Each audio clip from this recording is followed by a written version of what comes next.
Asterisk asterisk asterisk.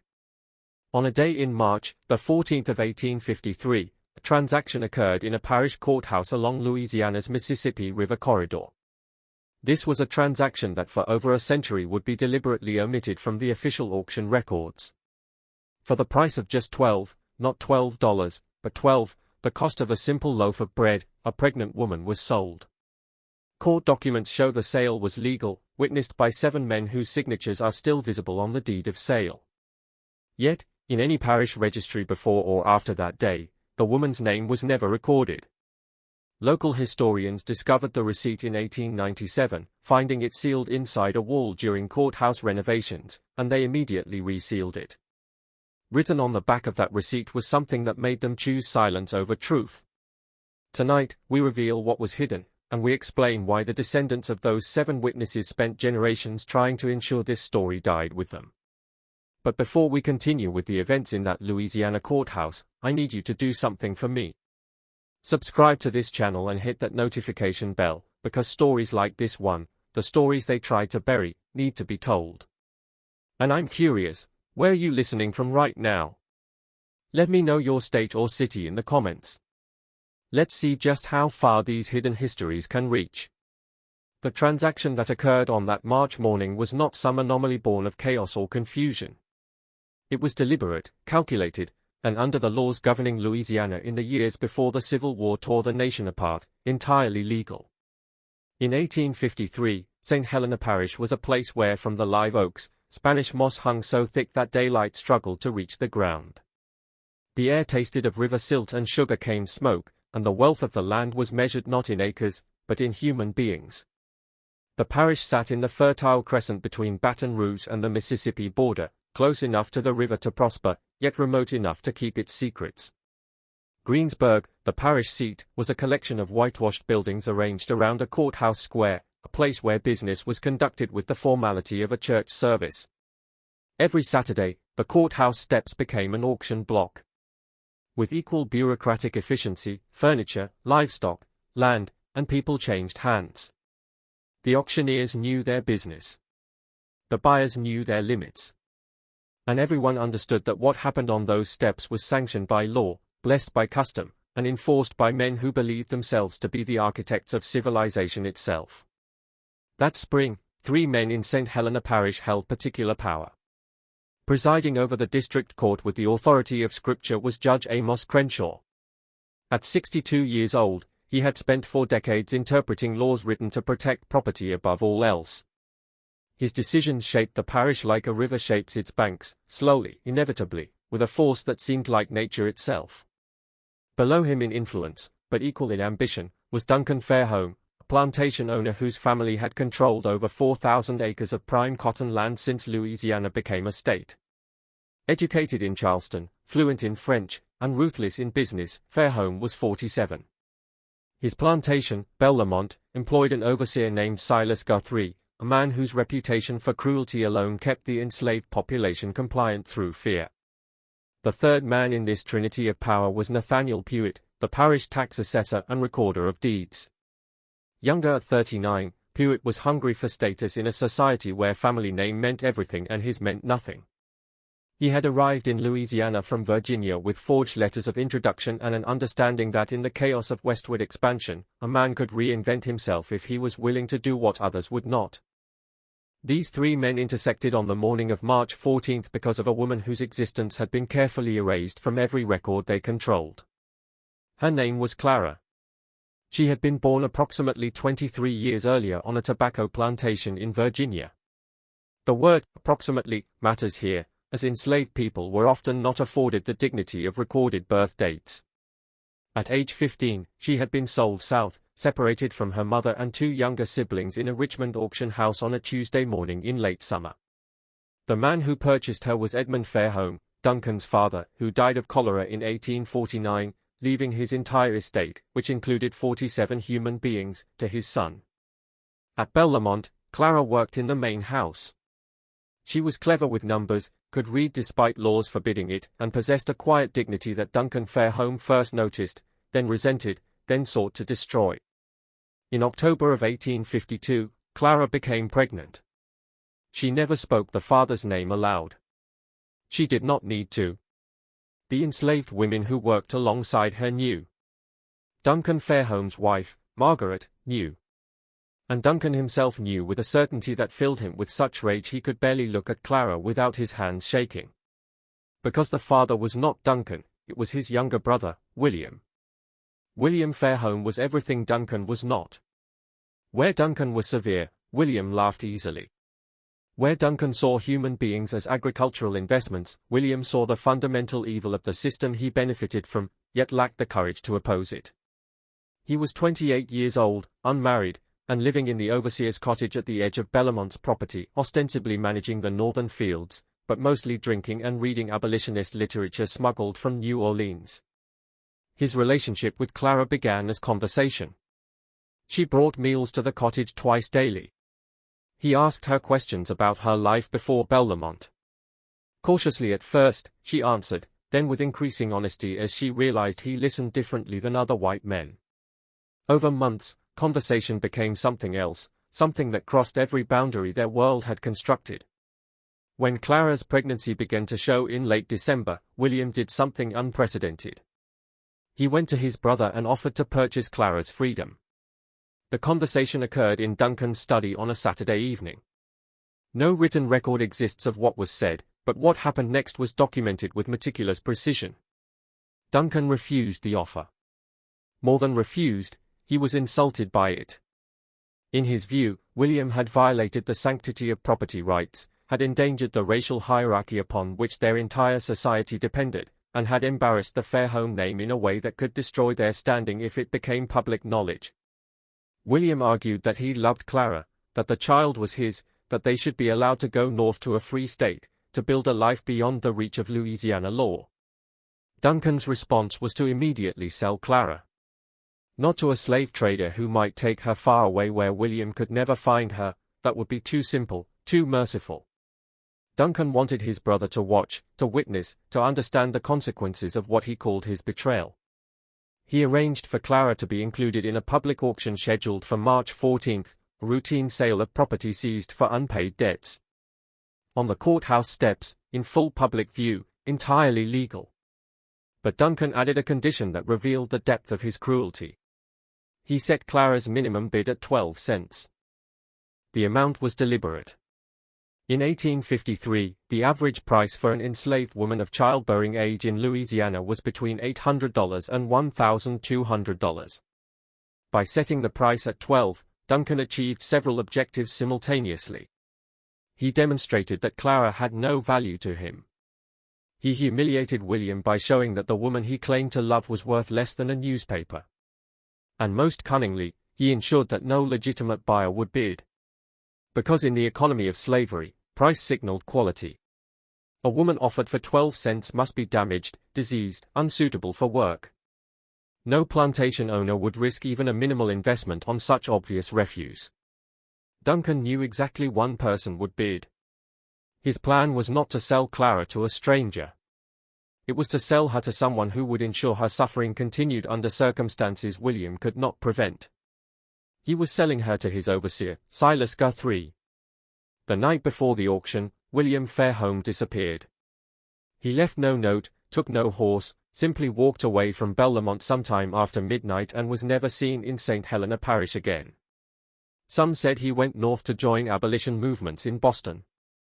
Others claimed he drowned himself in the Mississippi, unable to live with his powerlessness. A few whispered that Duncan had him killed and buried in the cane fields where dozens of enslaved people were already interred in unmarked graves. The truth was simultaneously simpler and more disturbing. In the hours before dawn, William had gone to Judge Crenshaw's home and offered him everything he owned, approximately $3,000 in inheritance and land rights, for a single favor.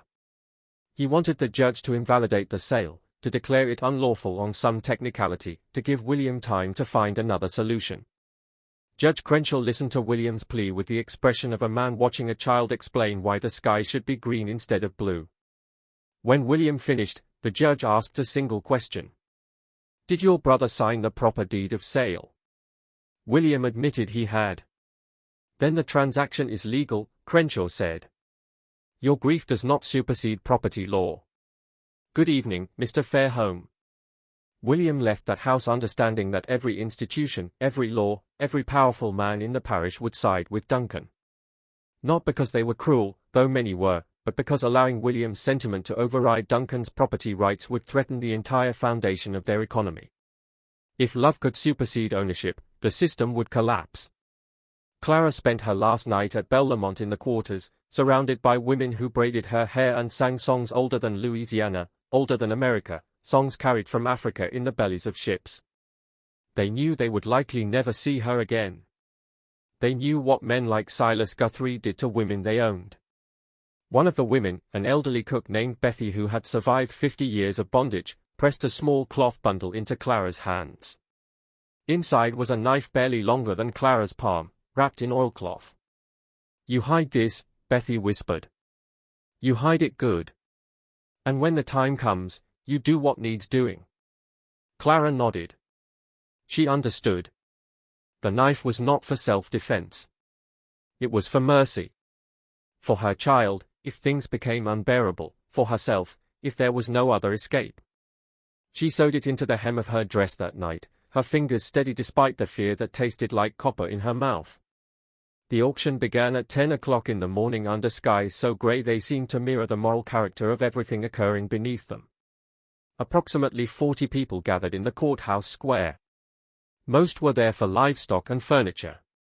A few came specifically for the human merchandise.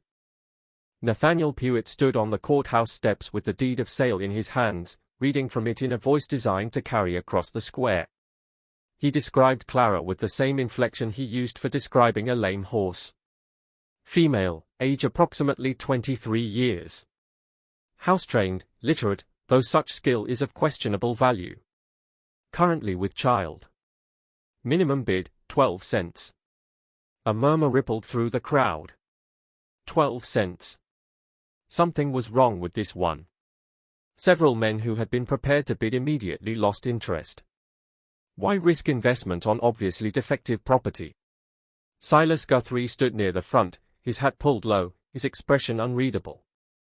He was waiting for the crowd to disperse, waiting for the moment when no one else would bid, when he could purchase Clara for the pittance Duncan had arranged, when she would become his property to do with as he pleased. But something unexpected happened. A man near the back of the crowd raised his hand. 12 cents, he called out. Every head turned. The man was a stranger, tall, thin, wearing a traveler's coat dusty from the road. His face was weathered in a way that suggested years of outdoor labor, but his bearing was wrong for a field hand. He stood too straight, looked people in the eye too directly. Nathaniel Pewitt hesitated. "You are bidding 12 cents for this property." "I am." "Your name, sir?" "Aya Mercer." Pewitt glanced toward Silas Guthrie, who was staring at the stranger with an expression of genuine confusion. This was not part of the plan. Duncan had arranged for Guthrie to be the only bidder. Who was this man? "Do you have 12 cents, Mr. Mercer?" Isaiah Mercer approached the steps, reached into his pocket, and placed 12 copper pennies on the podium where Pewitt stood. "I do." From his position near the courthouse door, Judge Crenshaw watched this exchange with increasing interest. He had been present at the auction specifically to ensure Duncan's plan proceeded smoothly. But now an unknown variable had entered the equation. Pewitt looked desperately towards Silas Guthrie. The overseer's face had gone red. He understood what was happening. If he bid 13 cents, he would reveal his interest. He would make public what was supposed to be a quiet transaction. Duncan had specifically instructed him to wait until no one else bid, to make it seem like he was doing Bellamont a favor by taking worthless property off their hands. But if he did not bid, Clara would go to this stranger. The seconds stretched. The crowd waited. Finally, Silas Guthrie spoke. 13 cents. Isaiah Mercer did not hesitate. 25 cents. 50 cents, Guthrie snapped. $1. The crowd was riveted. This was not how these auctions typically proceeded. Something peculiar was happening. Two men bidding against each other for a woman being sold at refuse prices. What did they know that everyone else did not? Silas Guthrie bid $2. Isaiah Mercer bid $5. At $10, Guthrie stopped. Not because he lacked funds, but because Duncan had given him specific instructions. Do not overpay. Do not draw attention. The whole point was to acquire Clara quietly, to make it seem insignificant. But it was no longer insignificant. $10 once, Nathaniel Pewitt called out, his voice uncertain. $10 twice. He waited, looking toward Judge Crenshaw for guidance. The judge gave a small nod. Sold to Mr. Isaiah Mercer for $10.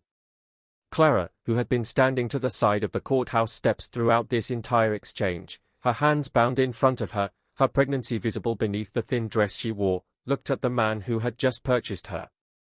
Isaiah Mercer met her gaze. And though his expression did not change, Clara saw something in his eyes that made her breath catch. Recognition. The deed of sale was signed within minutes. Isaiah Mercer paid the $10 in coins that he counted out carefully onto Pewitt's desk. Judge Crenshaw witnessed the transaction with his signature. By law, Clara was now the legal property of a man she had never met until that morning. But the irregularity of the sale had attracted attention. As Mercer led Clara away from the courthouse, moving quickly toward a wagon waiting at the edge of the square, Duncan Fairholme emerged from inside the courthouse where he had been watching through a window. Mr. Mercer, Duncan called out. His voice was sharp, accustomed to obedience. A moment of your time. Isaiah Mercer stopped. He did not release Clara's arm. When he turned to face Duncan, his expression was carefully neutral. Mr. Fairholme. You are not from this parish. I am not. What brings you to St. Helena? Business. Duncan took a step closer. He was trying to place this man, trying to understand what had just happened. The auction was supposed to be controlled, predictable. This outcome was neither. What sort of business? My own sort, Mercer replied. His voice was quiet but firm. The transaction was legal. The judge witnessed it. Unless you have some objection to the sale. It was a challenge phrased as a question. Duncan recognized it immediately. If he objected, he would need to provide grounds. And what grounds could he offer? That he had deliberately undervalued Clara to humiliate his brother? That he had arranged for his overseer to purchase her for purposes Duncan preferred not to state publicly? No objection, Duncan said slowly. Though I am curious. What do you intend to do with property you purchased for such a price? That is my business, Mr. Fairholme. Good day. Isaiah Mercer turned and continued toward the wagon. Clara walked beside him, her mind racing. Nothing about this made sense. This man had bid against Silas Guthrie, had paid $10, a significant sum, for a woman being sold as refuse. And when she had looked into his eyes, she had seen something that terrified her more than anything that had happened in the past 4 months. He knew who she was. Not just her name, not just her situation. He knew her star. They reached the wagon, a simple farm cart with a canvas cover. Mercer helped her climb into the back, his touch impersonal but not rough. Then he climbed onto the driver's bench, took up the reins, and urged the horse forward. They rode in silence through Greensburg, past the storefronts and houses, past the church with its white steeple, past the boundary where cultivated land gave way to pine forest. Only when they were well beyond sight of the town did Isaiah Mercer speak. You do not remember me. Clara's voice was cautious. Should I? Richmond. August 1845. You were 15 years old. I was there the day you were sold. Clara's blood went cold. You were at the auction. I was working for a man named Ephraim Dalton, a slave trader. I drove his wagons, managed his property. I watched you and your family stand on that block. I watched your mother scream when they separated you. I watched Edmund Fairholme pay $700 and lead you away. Then you are no different than the rest of them, Clara said, her voice hard. I was no different, Mercer corrected. I am no longer that man. He reached into his coat and withdrew a folded piece of paper. Without taking his eyes from the road, he handed it back to Clara. Read it. Clara unfolded the paper with shaking hands. It was a deed of manumission, a document that when properly executed and filed would grant freedom to an enslaved person. The name on the document was hers. Clara, no last name because she had never been granted one, but her description matched her age, the scar on her left forearm from a childhood burn. At the bottom of the document, unsigned, was a space for the owner's signature. Isaiah Mercer's signature. I do not understand, Clara whispered. 8 years ago, I watched your family destroyed on an auction block, Mercer said. His voice was steady, but there was something beneath it, something that might have been shame or grief or both. I told myself I was just doing a job, that I was not responsible for the system, that I was just a small part of a large machine. Then one night in New Orleans, I watched Ephraim Dalton beat a man to death over $5. I watched him do it slowly. And I realized that every person who participates, no matter how small their role, makes the machine function. So I left. I went north. I worked with people who were trying to dismantle what I had helped build. He paused, navigating the wagon around a fallen branch. 3 months ago, a man came to a meeting in Cincinnati. His name was William Fairholme. He told us about a woman in Louisiana who was carrying his child. He told us his brother was going to sell her to an overseer known for brutality. He gave us the date and location of the auction. He asked if anyone could help. Clara's hand moved instinctively to her stomach. William sent you. He paid me, Mercer said. Not to purchase you. He paid me to bring you north to a safe house in Illinois. To a place where you and your child can be free. Clara stared at the deed in her hands. Freedom. The word felt foreign. Impossible. A promise that had been weaponized against enslaved people for so long that she no longer trusted it. Where is William now? She asked. Mercer's silence answered before his words did.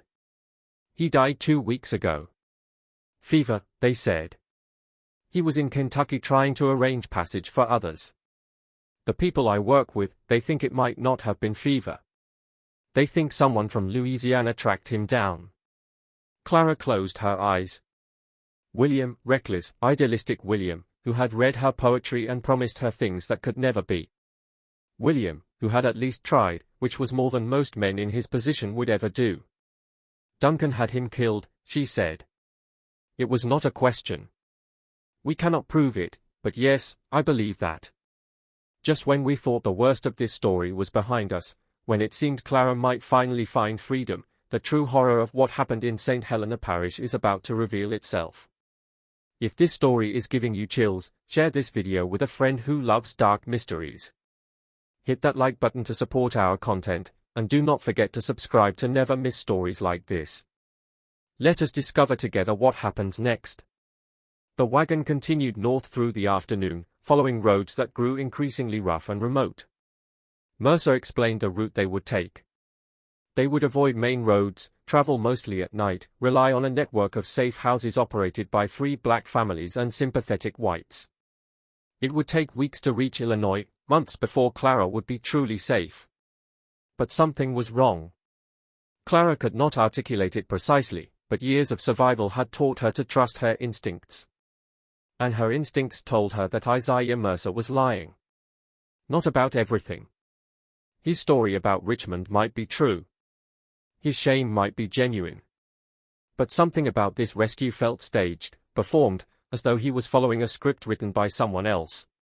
She thought about the auction, about how perfectly timed Mercer's arrival had been, about how he had known exactly when and where to bid, about how easily he had outmaneuvered Silas Guthrie. *2 easy. Duncan Fairholme did not make mistakes. He planned everything with the precision of a general deploying troops. If he had wanted Clara to go to Guthrie, she would have gone to Guthrie. Unless Duncan had wanted something else to happen.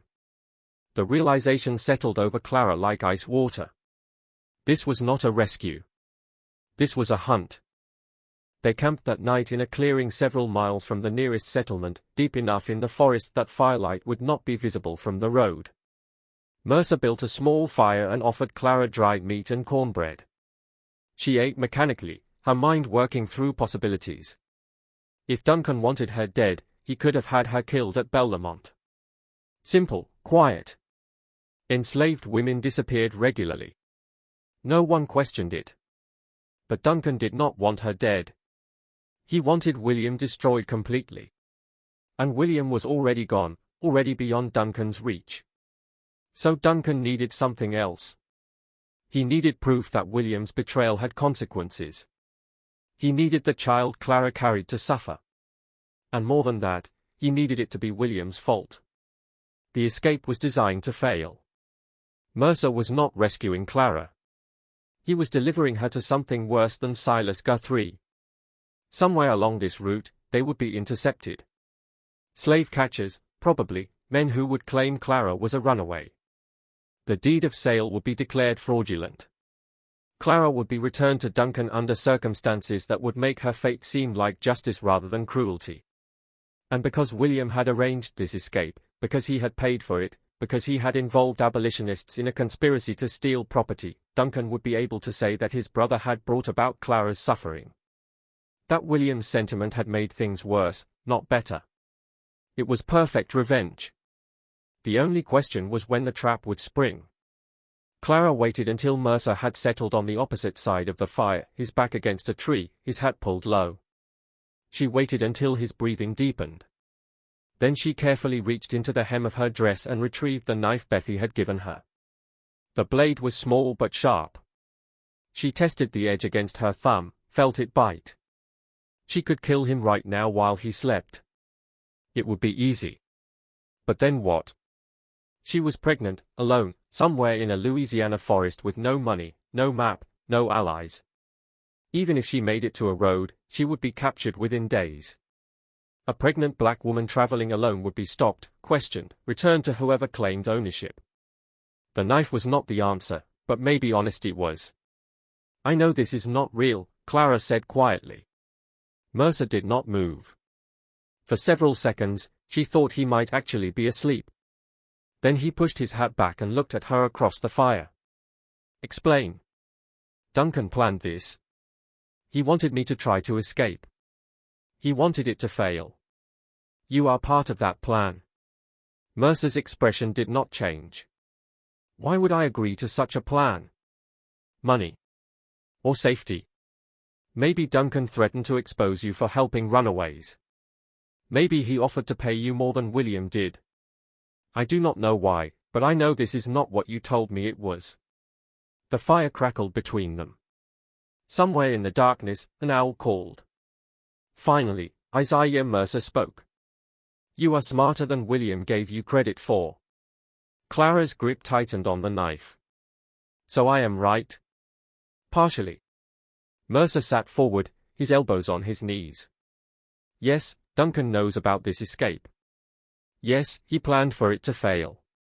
But you are wrong about why I am helping him." "Then why?" "Because if I did not, someone else would. And that someone else would deliver you directly to slave catchers who would hurt you in ways I will not describe.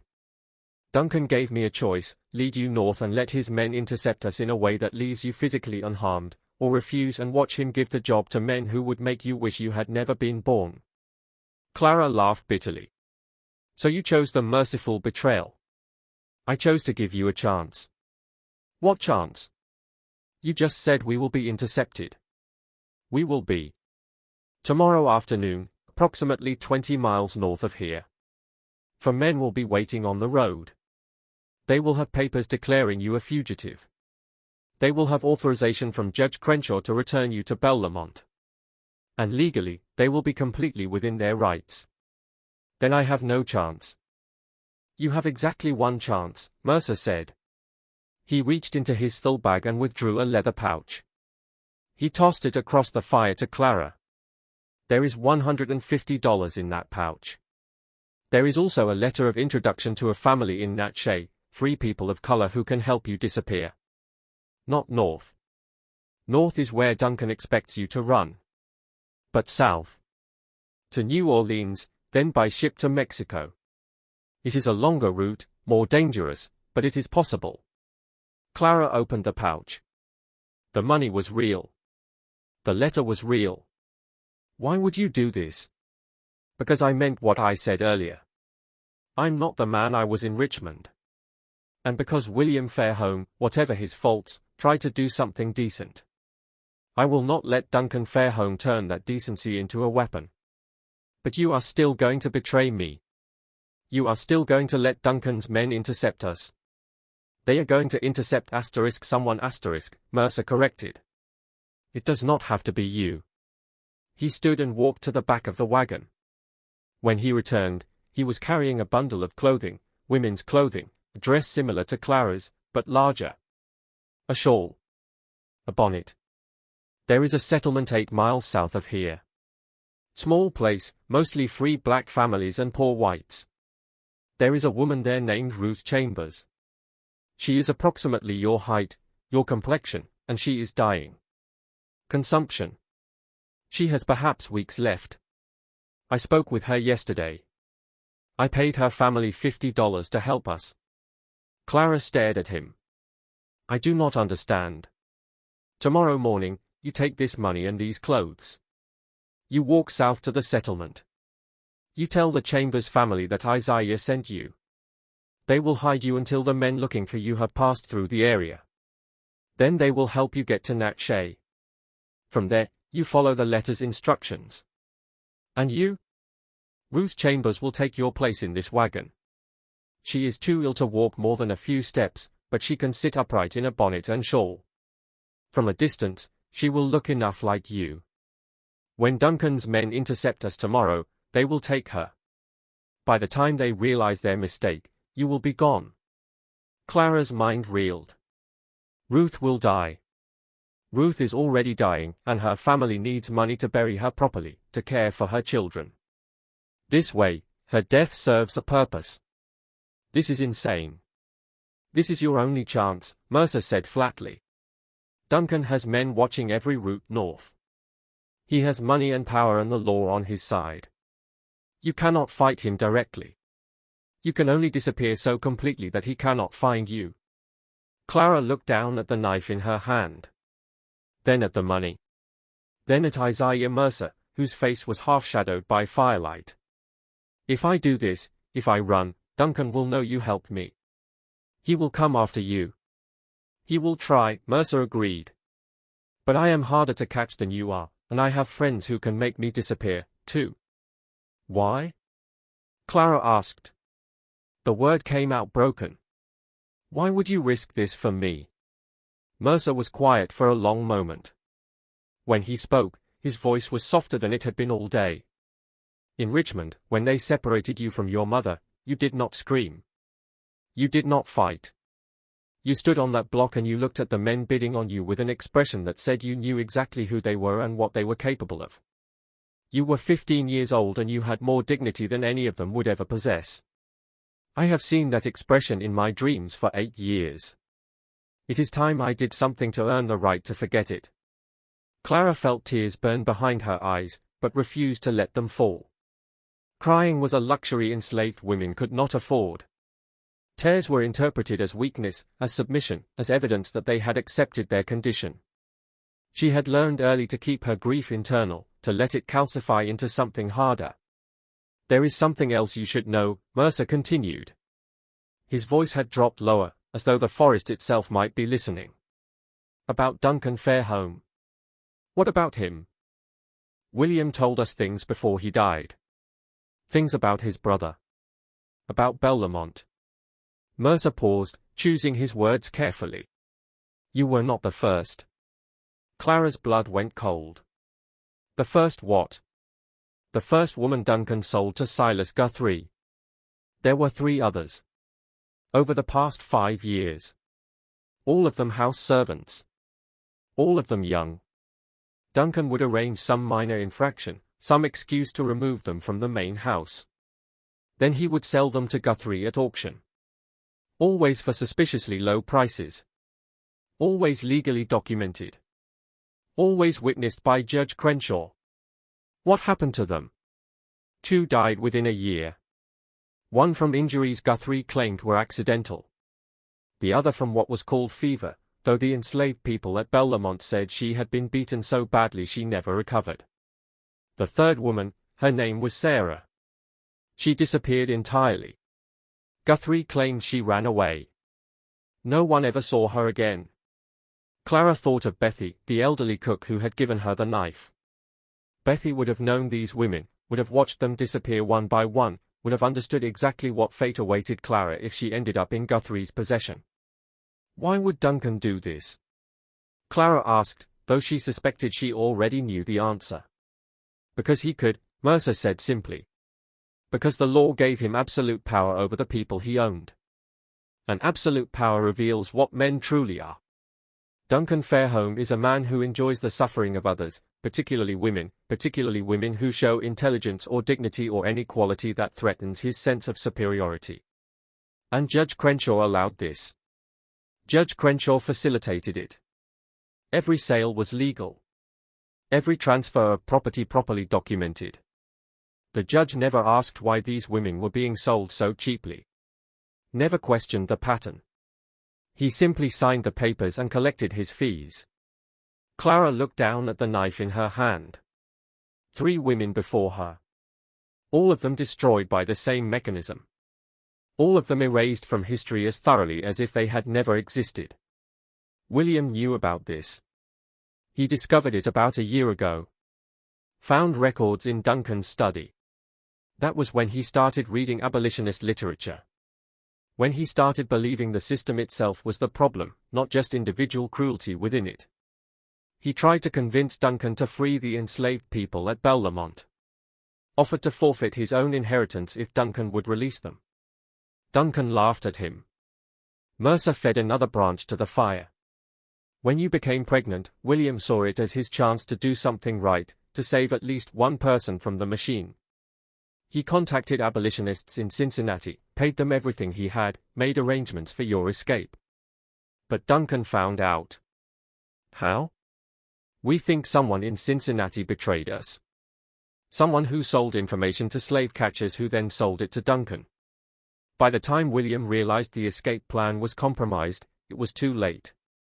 Duncan had already restructured the whole auction to ensure you would end up exactly where he wanted you. Then why did William go to Kentucky? If he knew the plan had failed. Mercer's jaw tightened. Because he was trying to find another way. He thought if he could reach the Underground Railroad network, if he could get messages to conductors who operated in Louisiana, he could arrange a secondary rescue, something Duncan would not anticipate. But Duncan found him first. Duncan's reach is longer than any of us understood. He has connections to slave catchers across 5 states, men who make their living hunting human beings. When William started asking questions in Kentucky, someone reported it. 3 days later, William was dead. Clara absorbed this information slowly. William, foolish and idealistic. William had actually tried. More than that, he had kept trying even after his first plan failed. That had to count for something, even if it ultimately accomplished nothing. The fever, they said, killed him, Clara asked. What really happened? We will never know for certain. His body was found in a boarding house in Louisville. The proprietor said William had been sick for 2 days, complained of stomach pain, vomiting, died in his sleep. But one of the abolitionists who saw the body afterward said William's fingernails were blue. His lips were discolored. Those are signs of poisoning, not fever. Duncan poisoned his own brother. Or paid someone to do it. Either way, William became a problem Duncan needed to eliminate. And Duncan is very good at eliminating problems while keeping his own hands clean. Clara thought about this, about a man so consumed by the need for control that he would murder his own blood relative, about a system that gave such men power and called it civilization. If Duncan could kill William and make it look natural, Clara said slowly, then he could kill you, too. You understand that? Yes. This plan you have, sending me south while Ruth takes my place. It will only work if Duncan believes you were genuinely trying to help me escape. If he suspects you deliberately failed him, you are a dead man. I know. Then why risk it? Mercer looked at her directly. Because I am tired of being the person who looks away. I am tired of telling myself that I'm just following orders, just doing a job, just trying to survive in a system I did not create. Every person who makes that excuse, who chooses their own safety over someone else's suffering, makes the system stronger. I cannot dismantle slavery by myself. But I can save one person. I can do one thing that matters. It was, Clara realized, the same logic that had motivated William. The same futile, beautiful logic that got idealistic people killed. But it was also the only logic that ever changed anything. Clara made her decision. I will go south, she said. But I need to know something first. The Chambers family. How did you find them? How did you arrange this? I have been traveling through Louisiana for 3 months preparing for your escape.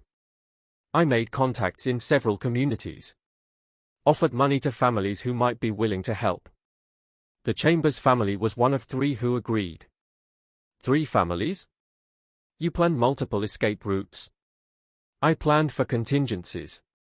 Duncan is not the only one who can think several moves ahead. Clara felt something shift inside her.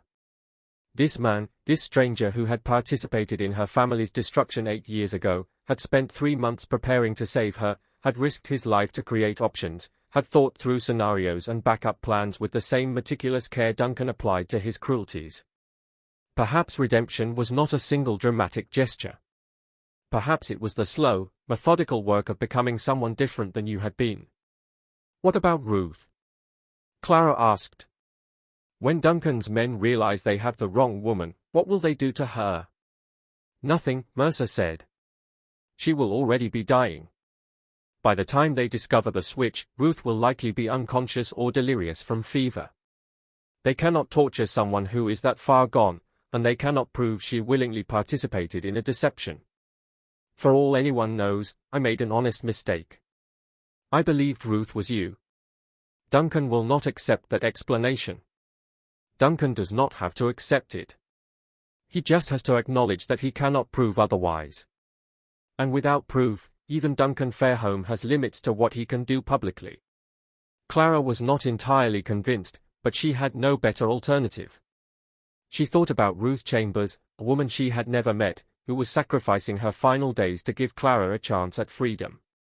It was a debt that could never be repaid. I want to meet her, Clara said.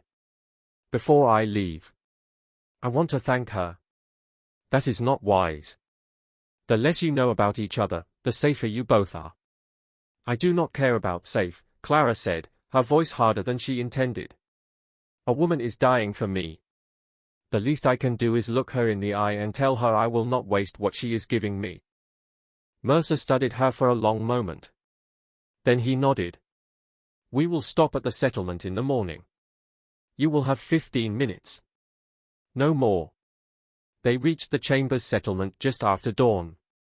It was less a town than a collection of cabins arranged around a common well, home to perhaps 30 people, 3 black families mostly, along with a few white families too poor to care about racial hierarchies. The kind of place that appeared on no official maps, that existed in the gaps between parishes, that survived by being invisible to those who might want to destroy it. Ruth Chambers lived in the smallest cabin at the edge of the settlement. Her husband had died 2 years earlier in a logging accident. Her children, 3 of them ranging from age 4 to 12, were being cared for by neighbors while their mother spent her final days in relative peace. Relative, because consumption did not allow for peaceful deaths. It hollowed you out slowly, turned your lungs into useless meat, made every breath a battle you knew you would eventually lose. Clara entered the cabin with Mercer behind her. The interior was dim, lit only by a single window covered with oiled paper. The air smelled of sickness and sage, the latter burned in a futile attempt to mask the former. Ruth lay on a narrow bed against the far wall. She was thin enough that her body barely raised the blanket covering her. Her skin had the grayish cast of someone whose organs were failing, but her eyes, when she looked at Clara, were clear. You are the one, Ruth said. Her voice was barely a whisper. I am Clara. They told me you were worth saving. I wanted to see if that was true. Clara moved closer to the bed. I do not know if I am worth what you are giving. Nobody is worth a life, Ruth said. But that is not why I agreed to help you. I agreed because my children need what Mr. Mercer paid. Because I am dying anyway, and because if I have to die, I would rather die doing something that means something. Your children, Clara said. What will happen to them? My sister will take them. The money Mr. Mercer gave us will be enough to feed them through the winter. Maybe enough to buy a small plot of land where they can grow their own food. It is more than I could have given them otherwise. Clara felt tears burning again. She knelt beside the bed, took Ruth's hand. The bones felt like bird bones, light and fragile. I will remember you, Clara said. I will tell my child about you, about what you did. Your name will not be forgotten. Ruth smiled weakly. Names do not matter much where I am going. But if it comforts you to remember, then remember. Just make sure you live. Make sure that baby lives. Do not let me trade my death for nothing. I will live, Clara promised. Whatever it takes. Good. Ruth's eyes fluttered closed. Now go. Mr. Mercer will tell you what to do next. And do not look back. Looking back only makes the leaving harder. Clara squeezed Ruth's hand once more, then stood. As she turned toward the door, Ruth spoke again. One more thing. When they take me tomorrow, when Duncan Fairholme's men realize I am not you, they will be angry. They might say cruel things. They might threaten me. But they will not hurt me. I will make sure of that. How? Ruth opened her eyes again. There was something in them now, something fierce despite the weakness of her body. Because I will already be dead. Clara froze. What do you mean? Mercer stepped forward. Ruth and I discussed this. The timing needs to be precise. If she dies during the interception, before Duncan's men can question her, they have no leverage. They cannot prove deception. They cannot punish anyone. All they can do is admit they failed. You are planning to die at exactly the right moment. Clara asked, incredulous.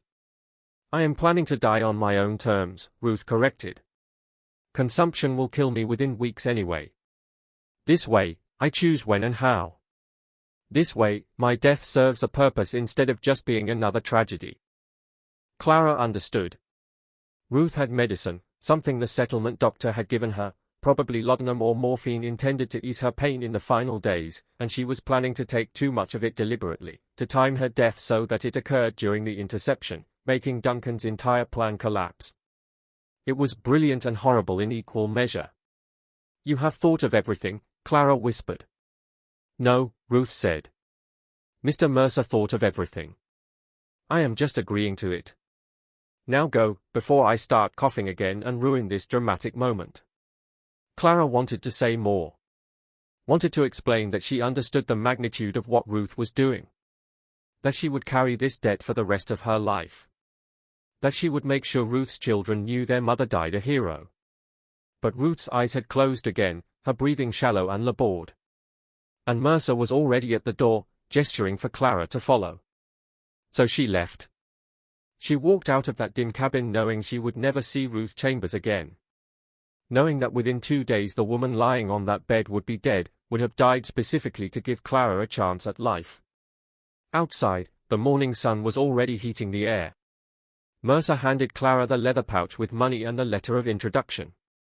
There is a path behind this cabin that leads south through the forest, he said. Follow it for approximately 3 miles. It will bring you to a road. Take the road west until you reach a tavern called the Black Swan. The owner's name is Marcus. Tell him Isaiah sent you. He will know what to do next. And then? And then you follow the instructions in the letter. Trust no one who does not use the passwords written there. Move only at night. Avoid main roads. Get to Natchez. Get on a ship. Get to Mexico. Disappear so completely that Duncan Fairholme spends the rest of his life wondering what happened to you. Clara nodded. She adjusted the bundle of clothes under her arm, felt the weight of the money pouch.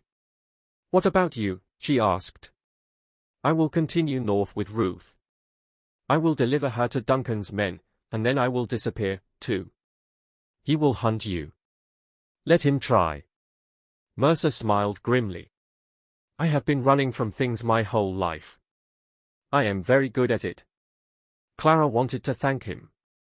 Wanted to say something profound about redemption and second chances and the possibility of change. But words felt inadequate. So instead, she did something unexpected. She embraced him. Mercer stiffened, clearly not expecting physical contact. Then, slowly, carefully, he returned the embrace. Thank you, Clara whispered. Survive, Mercer replied. That is all the thanks I need. They separated. Clara turned toward the path Ruth had indicated. She did not look back. Looking back only made the leaving harder. Behind her, Isaiah Mercer watched until she disappeared into the trees. Then he returned to the cabin where Ruth Chambers lay dying, where a plan had been set in motion that would either save Clara's life or destroy everyone involved. The next 24 hours would determine which. Clara left before dawn, carrying the leather pouch and wearing the bundle of clothes over her arm. Mercer watched her go, a silhouette against the gray pre-dawn light, then turned to hitch the wagon. By the time the sun rose, Ruth Chambers was sitting in the back of the wagon, wrapped in Clara's shawl, her face hidden by the bonnet. She was so thin that the pregnancy pillow Mercer had fashioned from rags and secured around her waist looked almost believable. They traveled north through the morning. Ruth did not speak. The consumption had taken most of her voice weeks ago. She simply sat, swaying with the motion of the wagon, her breathing labored. At approximately 2 in the afternoon, 4 men on horseback appeared on the road ahead. They matched Mercer's description exactly. Hard men, armed with rifles and the confidence of people who knew the law would never question their actions. The leader, a man named Porter, approached the wagon with papers in his hand. "Iya Mercer." "Yes. We have a warrant for the return of fugitive property. A Negro woman named Clara absconded from Bellamont Plantation. We have reason to believe she is in your possession." "I purchased that woman legally," Mercer said. "I have the deed of sale. The deed was obtained under false pretenses. Judge Crenshaw has voided the transaction. The woman is to be returned to her rightful owner." Porter moved to the back of the wagon. He pulled aside the canvas covering. Ruth Chambers looked up at him with eyes that were fever-bright and already halfway to another world. "This her?" Porter asked. One of his companions rode closer, studying Ruth's face. "Hard to tell with the bonnet." "Make her stand up." "She is ill," Mercer said. "I didn't ask." "Make her stand." Mercer climbed into the back of the wagon. Gently, he helped Ruth to her feet. She swayed. Nearly fell. The pregnancy pillow shifted slightly beneath the shawl. Porter's eyes narrowed. "She looks wrong." "Consumption," Mercer said. "She caught it on the journey. I was bringing her back south because she is too ill to travel north." "Convenient." Porter grabbed Ruth's arm, pulled her toward him. The bonnet fell back. Ruth's face was gaunt, her skin grayish. She bore perhaps a passing resemblance to Clara if you squinted and did not look too closely. But up close, the differences were obvious. "This is not her," Porter said slowly. "I assure you, this is the woman I purchased from the auction in Greensburg." "You are lying." Porter released Ruth so roughly that she collapsed back onto the wagon bed. He turned to his men. "Search everything. She is here somewhere." They tore apart the wagon, ripped through supplies, checked beneath the driver's bench, examined every inch of canvas. They found nothing, because there was nothing to find. Porter stood in the road, the papers in his hand now meaningless. He had been paid to intercept a specific woman. He had been promised it would be simple, and now he was returning to Duncan Fairholme empty-handed. "Where is she?" he demanded. I do not know what you are talking about, Mercer said calmly. This is the woman I purchased. If she is not the woman you are looking for, that is not my concern. Porter took a step forward. Duncan Fairholme will hear about this. I hope he does. Perhaps he will explain why he is harassing law-abiding citizens over property disputes. It was a stalemate. Porter knew he had been outsmarted but could not prove it. If he killed Mercer, he would have to explain to Judge Crenshaw why he had murdered a man who appeared to be innocent. If he took Ruth, he would have to explain why he had seized a dying woman who clearly was not the fugitive they sought. One of Porter's men, a former slave catcher named James Ridley, had been studying Ruth carefully. He had participated in dozens of captures over his 15-year career. He knew how to assess human property, and everything about this situation felt wrong. We need to question her, Ridley said, gesturing to Ruth. Porter crouched beside Ruth, who was still lying in the wagon bed where she had fallen. Her eyes were open but unfocused. Her breathing had become shallow and irregular. Where is Clara? Porter demanded. What did you do with her?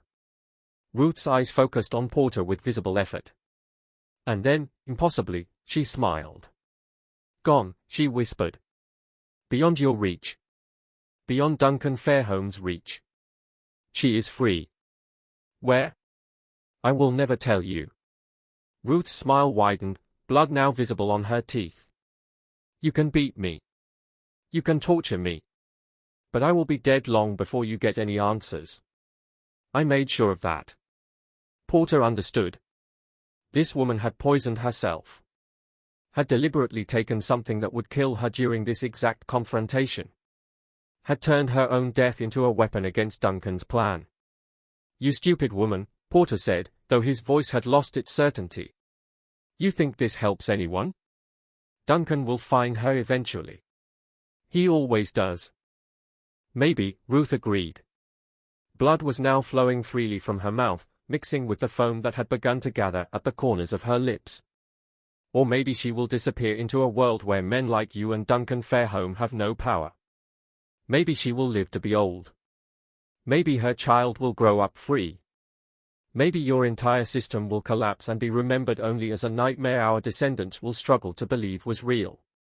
Her breathing stuttered, stopped, started again with a wet, rattling sound. I die knowing I helped destroy something Duncan spent months building. What will you die knowing, Mr. Porter?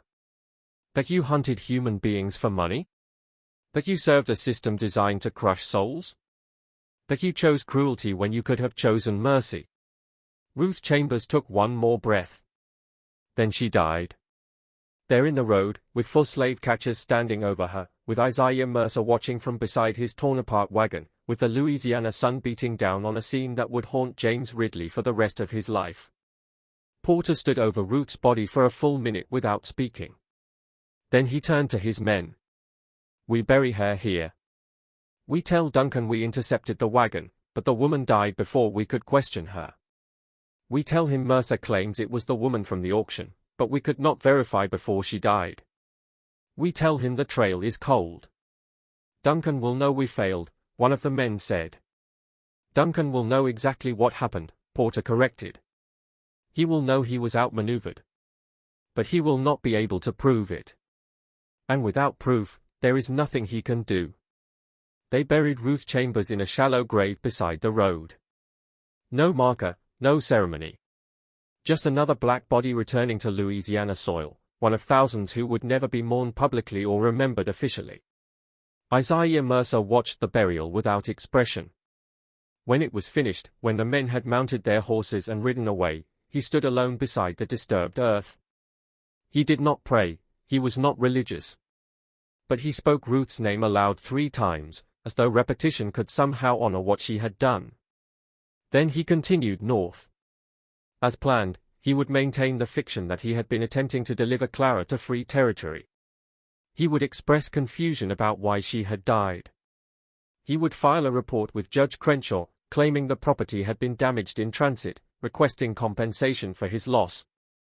The report was denied. Judge Crenshaw ruled that Mercer had purchased the property, as is, and bore all risk. The 12-cent minimum bid was interpreted as evidence that the seller knew the property was defective. No compensation would be issued. It was, in its own perverse way, the perfect legal conclusion. Everyone had followed proper procedure. All documents had been properly filed. The law had functioned exactly as designed, and yet Duncan Fairholme's revenge had been thwarted by a dying woman and a former slave trader seeking redemption. Years later, in 1868, James Ridley experienced a religious conversion and confessed his past sins to a Methodist minister named Reverend Thomas Hargrove. Among those confessions was a detailed account of what happened during the interception on that March afternoon in 1853. Ridley described Ruth's final words. Described the blood on her lips and the fierce intelligence in her dying eyes. Described how she had smiled as life left her body, secure in the knowledge that she had broken Duncan Fairholme's carefully constructed mechanism of cruelty. "I have captured over 200 fugitives in my life," Ridley told the minister. "I have seen men and women beg for mercy. I have seen them fight and scream and pray. But I have never seen anyone choose death as deliberately as Ruth Chambers did. She turned her last breath into an act of defiance. She died free, even though the law said she was not, and that haunts me more than all the others combined." Reverend Hargrove wrote down Ridley's confession, recognizing its historical importance, but he never published it during his lifetime. The confession sat in his personal papers until his death in 1921, at which point his daughter, Sarah, discovered it while sorting through his effects. She was horrified, not merely by the content, though that was disturbing enough, but by the implications. Her father had known about this incident for 34 years and had never reported it, had never shared it with historians or journalists, had simply preserved it privately as though documenting evil was sufficient without actually confronting it. Sarah Fletcher did something her father had not. She published the confession in 1923 in a small abolitionist journal that few people read. But she published it. She made it part of the public record. That publication is how we know the details of Ruth Chambers' final moments. How we know she chose her death deliberately. How we know she smiled as she died, secure in the knowledge that she had broken Duncan Fairholme's plan. Duncan Fairholme spent the next 6 months searching for Clara. He hired professional slave catchers. He placed advertisements in newspapers across 3 states. He offered rewards that increased from $500 to $2,000. He never found her. Judge Crenshaw died in 1861, just before Louisiana seceded from the Union. He took whatever knowledge he had of the true circumstances to his grave. Duncan Fairholme survived the Civil War, but lost everything in its aftermath. Bellamont was burned by Union troops in 1863.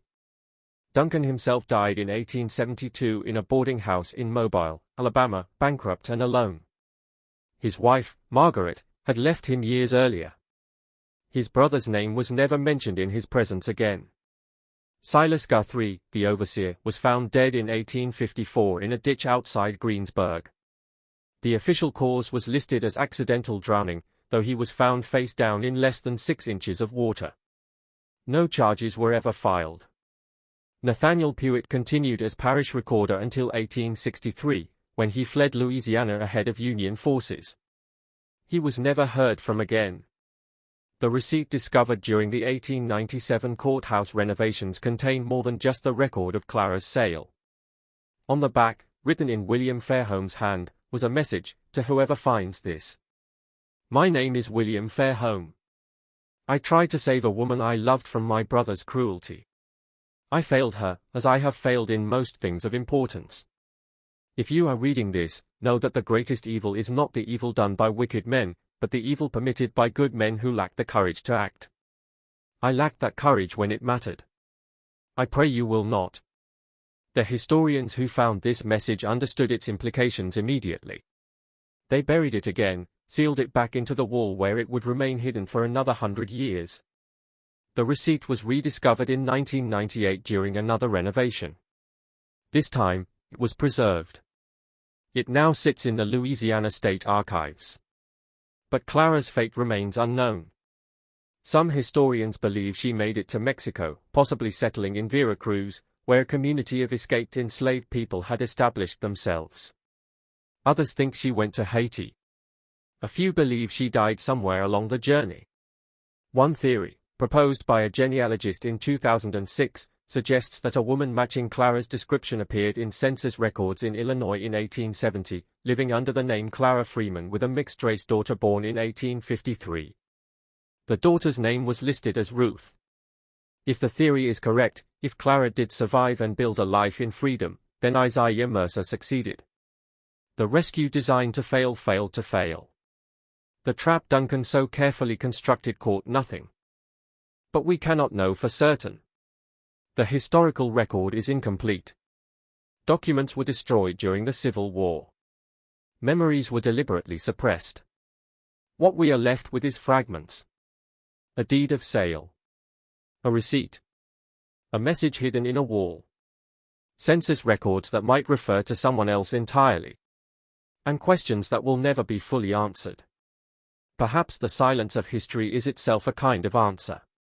Perhaps the fact that we cannot trace Clara's path means she successfully disappeared. That she became impossible to follow. That she achieved what so many enslaved people dreamed of, complete and total freedom from the system that sought to control every aspect of their existence.